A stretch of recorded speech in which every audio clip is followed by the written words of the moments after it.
Hello viewers, welcome to Brindavan Vihar YouTube channel. Tirumala పుణ్యక్షేత్రానికి కలియుగ వైకుంఠం అనే పేరు ప్రసిద్ధి. ఈ ప్రశస్తికి కారణం ఈ ప్రాంతంలోని శ్రీవారు స్వయంభువై వెలిసి ఉండడం. తిరుమల కొండలపై ఒక సాలగ్రామ శిల ద్వారా స్వయంభువై వెలిసిన శ్రీ వెంకటేశ్వరుణ్ణి శ్రీనివాసుడని, సప్తగిరీషుడని, ఏడుకొండలవాడని, బాలాజీ అని, తిరుమలప్ప అని ఇలా భక్తజనులు రకరకాల పేర్లతో స్వామివారిని ప్రేమగా పిలుచుకుంటారు. కలియుగం ఆరంభంలో అనగా ఇంచుమించు 5000 సంవత్సరాల క్రితం వక్షస్థలంపై మహాలక్ష్మి సమేతంగా స్వయంభువై వెలిసిన శ్రీవారికి ఎందరో భక్తులు తరతరాలుగా మందిరం, గోపుర ప్రాకారం, మహాద్వారాలు నిర్మిస్తూ వచ్చారు. ఆ వెంకటపతికి నిత్యోత్సవం, వారోత్సవం, పక్షోత్సవం, మాసోత్సవం, సంవత్సరోత్సవాది ఉత్సవాలను అత్యంత భక్తి శ్రద్ధలతో నిర్వహిస్తూ వచ్చారు. కొండలలో వెలిసిన కోనేటి రాయుడు ఎంతటి భక్తజన ప్రియుడో అంతటి నైవేద్య ప్రియుడు, ఎంతటి నైవేద్య ప్రియుడో అంతటి అలంకార ప్రియుడు.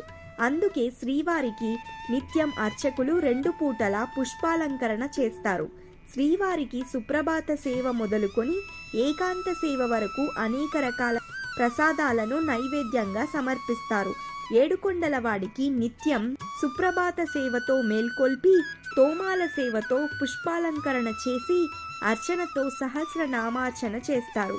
అటు తర్వాత వారోత్సవాన్ని నిర్వహించిన అనంతరం కళ్యాణోత్సవం, డోలోత్సవం, వసంతోత్సవం, బ్రహ్మోత్సవం, సహస్ర దీపాలంకరణ సేవలు నిర్వహిస్తారు.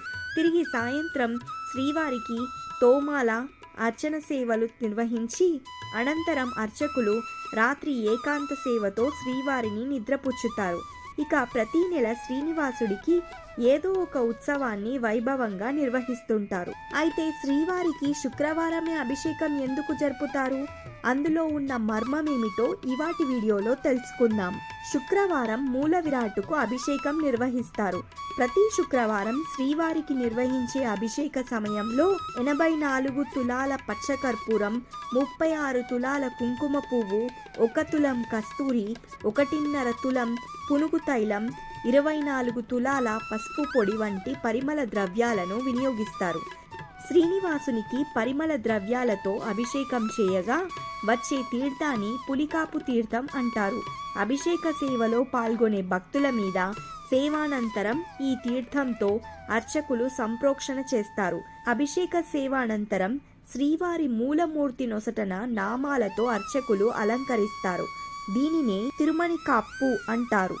వారంలో ఒక్కసారి మాత్రమే, అంటే అభిషేక సేవ అనంతరం చేసే తిరుమణి కాప్పునకు 16 తులాల పచ్చకర్పూరం, 1.5 తులాల కస్తూరిని అర్చకులు వినియోగిస్తారు.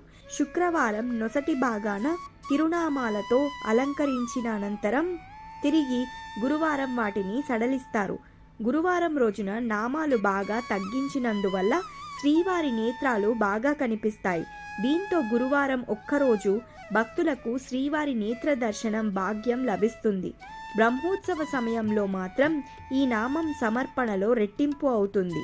అంటే ప్రతి సంవత్సరం 10 రోజుల పాటు జరిగే శ్రీవారి బ్రహ్మోత్సవాలలో ముందు వచ్చే శుక్రవారం 32 తులాల పచ్చకర్పూరం, 3 తులాల కస్తూరితో శ్రీవారి నామాలను ఏర్పాటు చేస్తారు. అభిషేక సేవ అనంతరం శ్రీవారి మూల విరాట్టుకు 24 మూరల పొడవు, 4 మూరల వెడల్పు గల సరిగంచు ఉన్న పెద్ద పట్టు వస్త్రాన్ని దోవతిగాను, 12 మూరల పొడవు, 2 మూరల వెడల్పు గల పట్టు వస్త్రాన్ని ఉత్తరీయంగాను అలంకరిస్తారు. ఇక 38 రకాల ఆభరణాలతో శ్రీవారి మూల విరాట్టును అలంకరిస్తారు. ఈ ప్రక్రియ అంతా ఆగమబద్ధంగా నిర్వహించడానికి దాదాపుగా 2.5 గంటల సమయం పడుతుంది. శ్రీవారికి శనివారం విశేషమైన రోజు కావడంతో వెంకన్న దర్శనార్థం వేలాది మంది భక్తులు తరలివస్తుంటారు. రద్దీ రోజులలో శ్రీవారికి అభిషేక సేవ నిర్వహిస్తే భక్తులు స్వామిని సందర్శించుకునే సమయం బాగా తగ్గుతుంది.